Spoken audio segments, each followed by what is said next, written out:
കോഴിക്കോട് ജില്ലയിലെ നവകേരള സദസ്സ് കഴിഞ്ഞ് ഒരു മാസം പിന്നിട്ടിട്ടും പരാതികളിൽ മെല്ലെപ്പോക്ക്. 2094 പരാതികൾ മാത്രമാണ് ജില്ലയിൽ ഇതുവരെ പരിഹരിച്ചത്.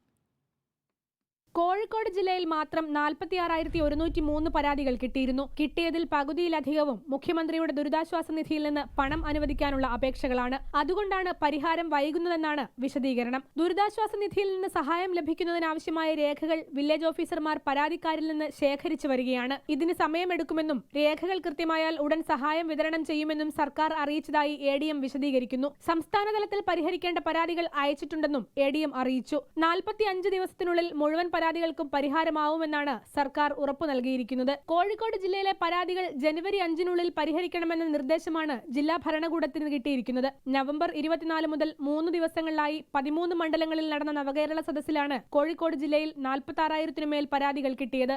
റിപ്പോർട്ടർ, കോഴിക്കോട്.